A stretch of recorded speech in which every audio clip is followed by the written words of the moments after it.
guess to start, how did you guys get interested in comics? Just a very basic question, and cartoons. Well, Jack, you want to go first? Yeah, I'll go first. I mean, I read a lot of manga when I was younger. I was really into manga and anime and video games and all that. And I've been drawing since I was little. And then as I got older, I kind of went the route of trying to do game design. And that's what I went to school for game design and sequential narrative. So it was like a combination of like a game design and comics track. And then after graduation, I decided that I wasn't quite as interested in making games anymore. I enjoyed it, but not as much as I did making comics, because like I just really like the illustration and like cartooning portion of it, and games was a little more technical and mechanical feeling to me, and I needed way too, like, I'm so bad at programming. I needed way too many people to pull anything off. And I just wanted to be able to like make stuff instantly. And then I met the person who writes a lot of the stuff that I work with, James Wright. I met him through a friend in college. And they had been friends online for a long time. And James finally flew out to Indiana from LA to meet like the little art group that we had. And he was like, I have this story. Do you want to draw it?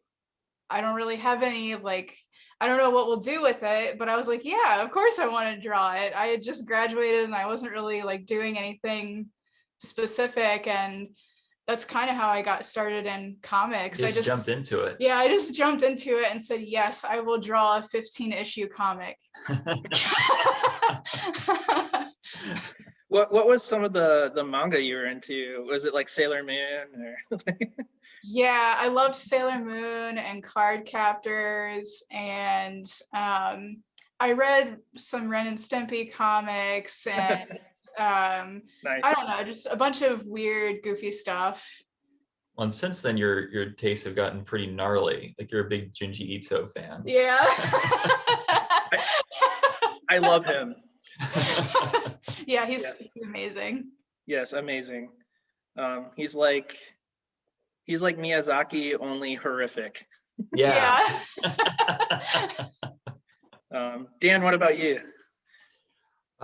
So how did I get into comics? Well, I loved comics when I was a kid, big superhero guy.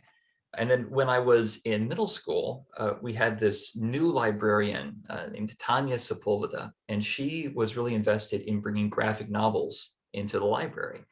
So that was when my interest changed from, like, I think the weirdest thing I was into before then was probably Doctor Strange. But then once Tanya came, I was reading Neil Gaiman, I was reading Alan Moore stuff, things like the Neil Gaiman and Dave McKean book, Punch and Judy, which is this kind of surreal book about mermaids and sentient puppets. And it wasn't all heavy stuff either. It was stuff like Bone by Jeff Smith. It was, it was, there was an illustrated book of Sir Arthur Conan Doyle stories that stuck with me. And so just understanding the breadth of what comics could be, it changed me from a superhero fan into a comic book fan. Right.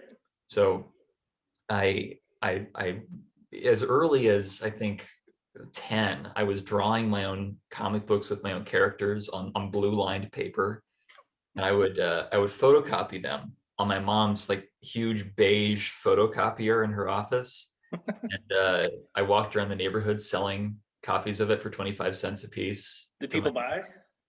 Out of a charitable nature, bought them. So that continued. I continued, coming up with characters. And obviously when I got to high school and I was, a broody, dark colors only teenager, all of a sudden I was making comics about serial killers and stuff. It's okay. I went through that phase. Right? Too. We're I all mean, like, I'm still a little bit in that phase. yeah. Well, and in high school, I came across, Mike Mignola with Hellboy, Johnny the Homicidal Maniac, Yona Vasquez, The Walking Dead, Sin City, Frank Miller. Mhm. And so I started moving more in that direction. And by the end of high school, I was making full comic books, like fully inked, you know, crime adventure comics. And at that point, I had sort of advanced enough that I could actually start putting these out. I was 17. And the year before, at a blood bank, I had met a cartoonist named Batten Lash, who was there drawing caricatures of people to promote a blood drive they were doing. Interesting. And so I emailed Batten, and I said, I made a comic. What happens next? And so Batten Lash did a comic book called Supernatural Law, which is about these lawyers that represent monsters. It's kind of Venture Brothersy. It's tongue in cheek.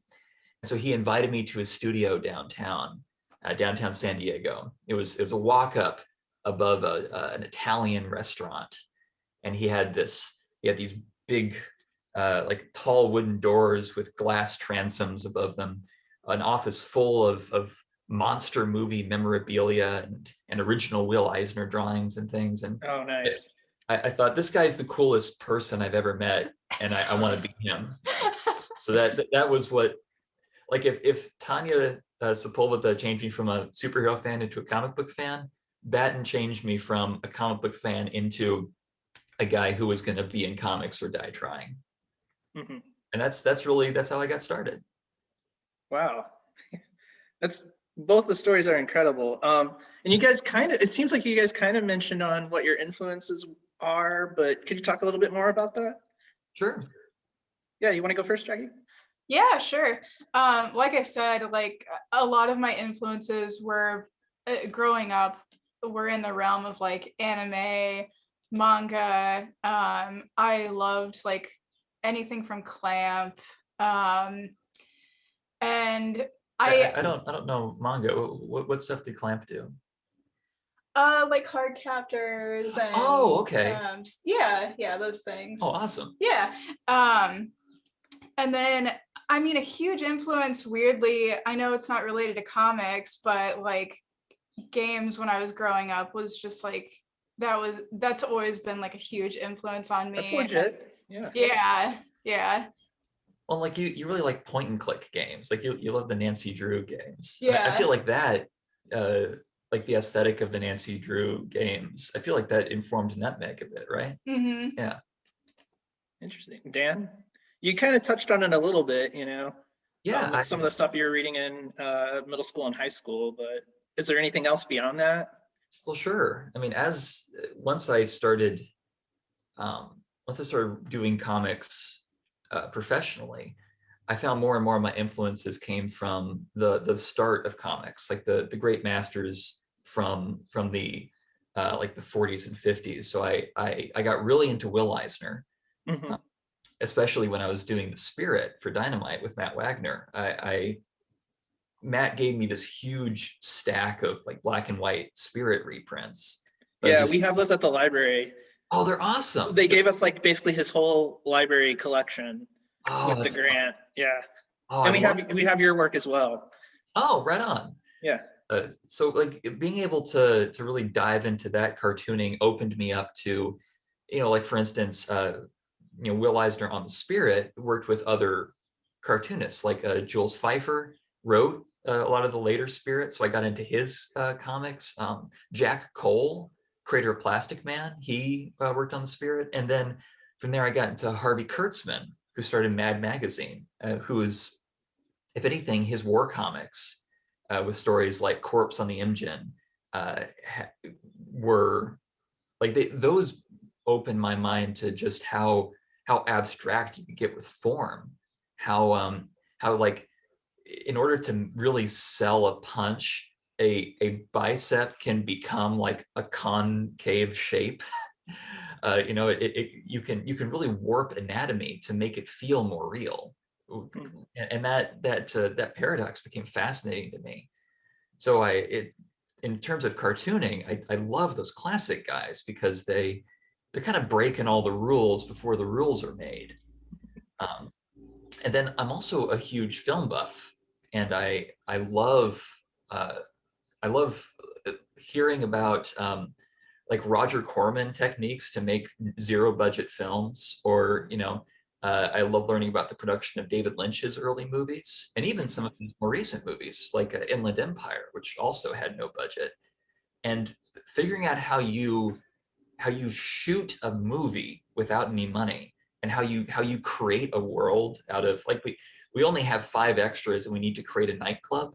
Like, figuring out how to do that is essential to figuring out how to do comic books, because So you don't kill yourself trying to draw too much. Like, people love to say that in comics you have no budget or unlimited budget, but the truth is you have a time budget, you have an energy budget, and you also have an audience attention budget.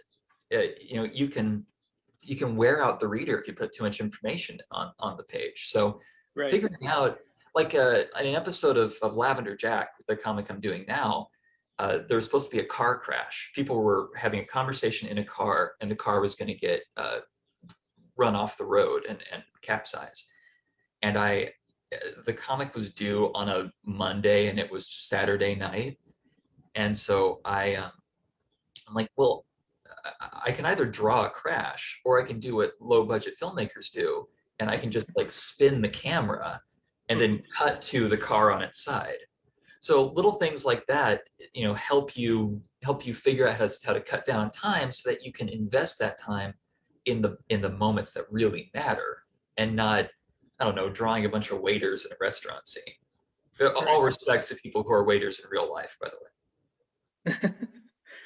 So you kind of touched on exactly what I was going to bring up next, was the fact that you worked on Will Eisner's The Spirit Returns. And that was, correct me if I'm wrong, it was nominated for an Eisner Award, but it didn't win, correct? That one wasn't. I was nominated for an Eisner Award for Lavender Jack. Okay. Although, funnily enough, the first issue of The Spirit, with an exclusive Franco Francavilla cover, was available at the Eisner Awards the year it came out. It was like a party favor. So it was at the Eisners, it just wasn't recommended for anything, or nominated for anything. That was a really fun book to work on, though. Yeah, that's kind of what I was going to bring up. I mean, obviously he was like a hero. He's a hero of yours. So was it like a dream come true, Well, yeah, not only is Will Eisner a big hero of mine, Matt Wagner is a huge inspiration of mine. His Grendel comics were, constant experimentation with the form, which I found fascinating. His Batman comics were a big influence on me. Stuff like Batman and the Monster Men, Batman and the Mad Monk. Oh, yeah. Yeah, these were recreations of Golden Age Batman stories told in a contemporary way. And that really resonated with me, because I love these old comic strips. I love pulp magazines. And Matt Wagner had a way to translate those tropes into the modern day in a way that didn't feel hokey. Sure. So being able to work with him was great. And also being able to work with one of my best friends, Brennan Wagner, who colored the book. Brennan actually lobbied hard for me to be on the book in the first place. And so I'm working with one of my heroes. I'm working with one of my best friends on one of my favorite characters. It's my first real job in comics. It's my first monthly book. It was really, that was a pretty magical year working on that book. Yeah, I bet. And I was worried that would be the best year, but there have been equally good years since. Oh, I'm glad to hear that.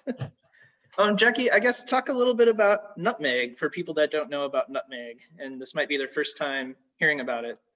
Yeah, Nutmeg is like an all ages culinary crime comic. So it's a little bit of Nancy Drew, a little bit of Breaking Bad. It's kind of like a coming of age story about a couple of friends, Poppy and Kasha, and they go to a school and they're kind of like battling against the Lady Rangers, who are like the Girl Scouts. and they get into this head-to-head battle where they're, the Lady Rangers are kind of snotty and mean to them. So they have this big grand idea that they're gonna bake their own stuff, and they're gonna outsell them. But instead they put too much nutmeg in on accident, and their classmates get addicted to it. So they start, slinging brownies around the school, and everything kind of rises and falls from there. Is that a baking pun? Uh.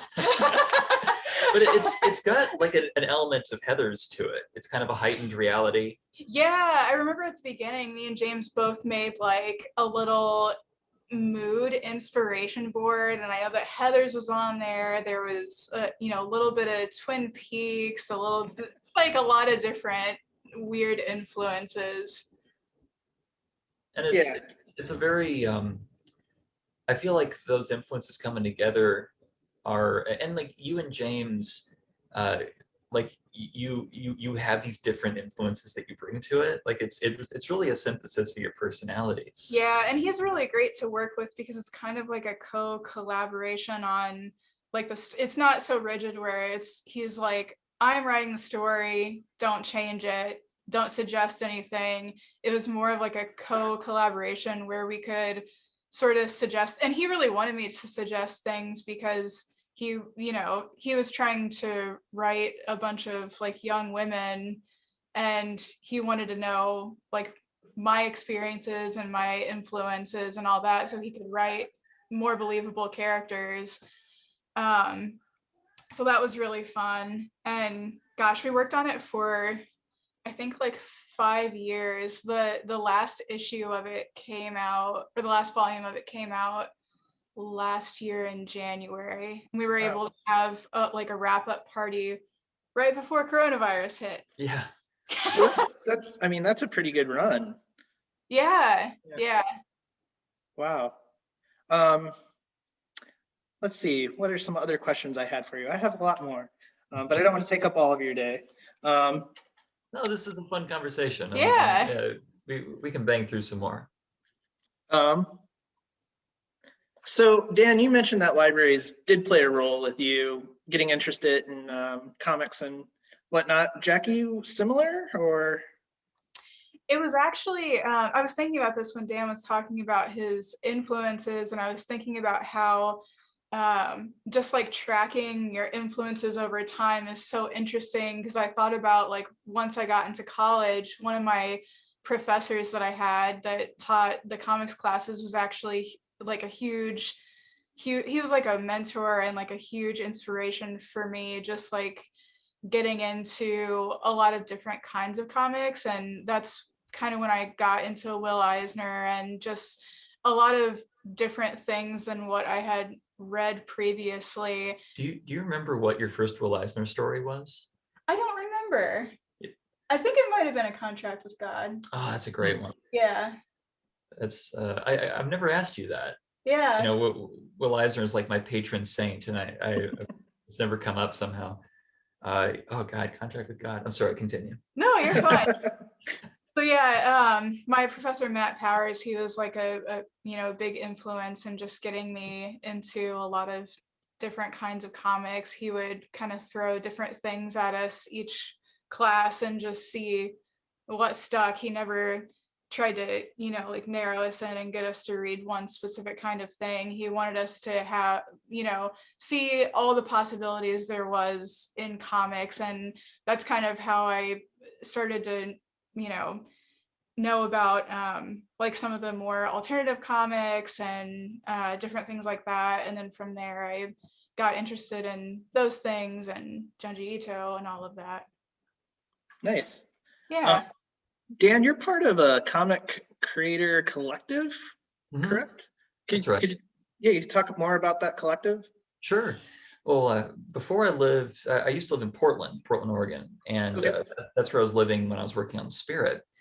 And in Portland, there's a group I had heard about for years. It was called Periscope at the time, and I knew that it was like the biggest concentration of comic book artists on the West Coast.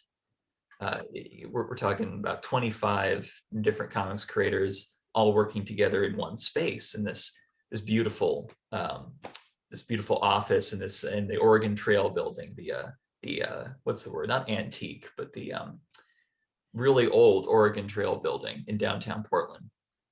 And when I started working on Spirit, I started meeting more of these people, and Steve Lieber, the head of the studio, who's just a wonderful cartoonist. He just drew that great Jimmy Olsen series with Matt Fraction for DC. He also created Whiteout and the Fix. Great guy. He invited me to start coming by the studio, and I just really clicked with the different people there, because there's a huge range of cartoonists there. The youngest, I think at the time I joined, was 24. The oldest was 60. Men, women, a very like, it was just a really diverse group at a very important time for me. I was in my mid-20s. I was starting to, be able to do comics professionally full time. And I just think that environment was really helpful to just, I don't know, as I was developing my voice, my professional voice in comics, when you're trying to form an identity for yourself in a vacuum, you can develop these weird edges that exclude people. And being in an environment like that, helped me avoid some of the big pitfalls there. And it helped me, I don't know, helped me be a more holistic cartoonist, I think. Especially when, you've got Ron Randall, who's doing very classic adventure comics. You've got Erica Moen, who's doing sex education comics. You've got this huge range of creator, and not just terms of who they are, but what they're working on. That just, I don't know. It was, I didn't finish college, but being a part of what would eventually be called Helioscope, that was my college. That was my schooling. Sure. I wouldn't be half the cartoonist I am if I hadn't spent those 3 years at Helioscope.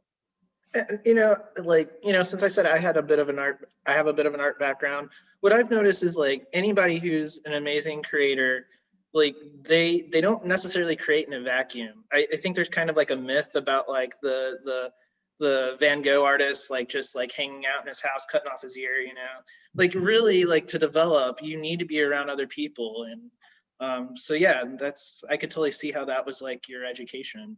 Oh yeah, like I think about R. Crumb, who's like as close to a comics auteur as is probably alive right now. Even R. Crumb when he was young, like this is a scene in American Splendor. He's visiting Cleveland. He meets Harvey Pekar, and he just starts drawing one of Harvey's comics just on a lark, just for fun. Like even somebody as unique as Crumb was part of an artistic community, and I really think that anybody who has a developed voice can't develop that alone. Yeah. So I just have a few more questions for you. What advice would you both give to aspiring comic book creators, artists, or cartoonists? What advice would you give to like a kid or a teen who thought that's what they want to do when they grow up? Take care of your pipes in your house so that they don't break and you can't use the water and you have to wear a jughead hat to cover your greasy hair. That's also good advice. I don't know, what you got, Jackie? That's just good life advice. Yeah, it really is.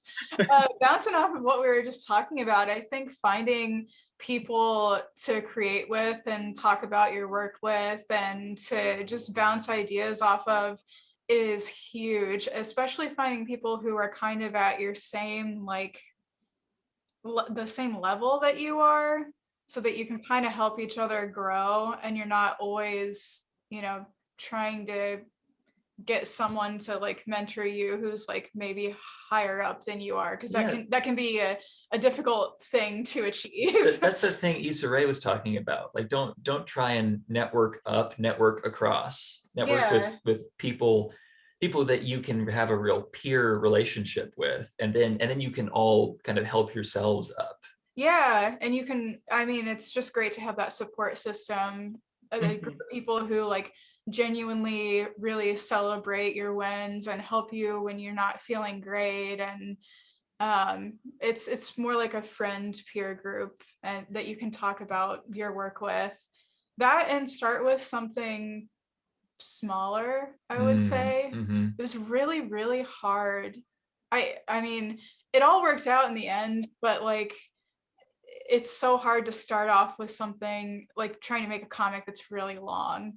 You'll feel so much better if you set like a more manageable goal and try to get some smaller things done and build up your skills over time, and then try to do something that's a little bit bigger. I mean, that's probably not the case for everyone. I'm sure there are people out there who can just like jump right into it and make like a years long webcomic or something, but I wish I would have started on some things that were a little smaller. That is so true. Yeah, I'm doing the reverse of that now. Now I'm doing a bunch of like shorter, smaller stories because I spent so much time on one thing. Yeah, that's kind of what I was going to ask next is what are you currently working on? Yeah, I just did a short comic with James called A Familiar Recipe, and that's up on Gumroad. And all of the sales from that go to charity. And then I have another story with James that is supposed to come out. I think it's coming out in an Iron Circus anthology called You Died. And it's called Okairi. And that was supposed to come out last year, but it got delayed a little bit because of COVID. And I think it comes out around like March or April this year now. Oh, neat. Yeah. You, Dan, what do you got going on? Well, Lavender Jack on Webtoon is starting its third season in a couple months. Lavender Jack is a mystery adventure, a webcomic, kind of in the vein of Sherlock Holmes, Arsène Lupin, and it's also it's kind of all of my interests all in one bag. It's very pulpy. It's got the sort of erudite, Jeeves and Wooster element to it. Oh yeah, I love them. So yeah, the base, like the pitch of it when I was first trying to. Not to interrupt you, are you a fan of the BBC show? Oh, hugely. Okay, my wife and I are too. Oh, it's so good. Oh yeah, no, I'll often just have that playing while I'm working to get the language right. When I was pitching it, I think I called it I think I called it Daredevil in Downton Abbey. So yeah, that's been going for with Webtoon, which is scrolling vertical comics every week. About 7 pages worth of comics is available for free on the Webtoon website or app. Those come in like 40-ish episode seasons, and we've done 2 so far, and we're doing the 3rd season. I'm working on it right now, so that's what I'm doing. Neat. And then I'm gonna end with just like since you guys are into comics, right? You got to have a favorite superhero, or you can cheat and say a few, but because I know it's hard to narrow down. Yeah. I mean, I could say the Spirit, but honestly, my favorite superhero, and this is kind of a weird pick because there's so many different versions of this character, but there's a DC character called Dr. Fate that I love. He's a magician superhero, wears this gold helmet over his face. And his origin story is that he's as a kid, he and his father were on a dig in Egypt, and they discover this tomb. And as they enter the tomb, they discover this giant sleeping alien. And the alien wakes, the tomb fills with gas, and the father dies. And so in some kind of penance, the alien spends 20 years teaching the kid magic, and then gives him a helmet and a cape and says, get out there and be somebody. And so he's this like magic cop who like no one's ever held his hand. And there's something about that I find really compelling. He teams up with like a cool lady and they solve supernatural crimes together. He's from the 1940s. He had his 80th anniversary this year. But there's just something about that, about this kind of, he's very powerful. He can throw lightning bolts, he can fly, but he's also just like punishingly shy. He's like the Mandalorian meets Doctor Strange. And that's awesome. And the fact that weird guy has a girlfriend, I don't know, there's just something about him I adore. So yeah, Dr. Fate. Now, I'm not familiar with Dr. Fate, and that description of like the Mandalorian meets Doctor Strange has me very intrigued now. So yeah, no, the original Gardner Fox and Howard Sherman comics from the 40s they're just like, they're upsetting and weird and very fun. And if that's too esoteric an answer, then I don't know, Daredevil. Daredevil's. I told you can cheat and have two. So there you go. Oh, that's great. I'm less into superhero comics than Dan is, so I don't know if I really flat out have a favorite. It could just be based off a movie. Well, I always liked just the X-Men collectively as a group. I think a lot of those characters are interesting. I like Jubilee. I have this little Jubilee fan art here. Jubilee is the best X-Men. Yeah. I'd probably say just the X-Men. Yeah, there you go. Yeah. That's a very solid answer. Well, of all the X-Men characters, the like plucky girl in the orange raincoat who throws fireworks, I feel like that's a very you character. Yeah. and the creepy helmet guy who lives in the tower is a very me character. When I was in high school, I was obsessed with Nightcrawler. I read the Nightcrawler comics. Oh, Nightcrawler's awesome. So it was so dark and spooky. Well, I feel like every teenage girl and every teenage boy both have a crush on Nightcrawler. Yeah. Hopefully soon in the MCU we'll be seeing X-Men. Oh yeah. We'll see how WandaVision plays out, So Oh, that's Yeah. right. We've been liking it. Yeah. So that's we're far too invested in the idea that we're interesting to have ordinary superhero picks. If I had to pick an ordinary one, I'd probably say Spider-Man. Yeah, so who doesn't like Spider-Man? That's true. You can't hate Spider-Man. Yeah. He's just a nice kid from around the way. And a very relatable character. Yes. Yeah. Even Miles Morales, is so relatable to like someone who doesn't live his experience, But we really liked the Miles Morales game. We tore through that one. I've heard good things about that. I haven't played it, but yeah. He did. A nice girl gives him a scarf. It's a great game. Well, anyway, guys, thank you so much for your time. This has been awesome. Yeah, this was a good Thank conversation. you. Yeah. Yeah, and I'll keep you guys in the loop.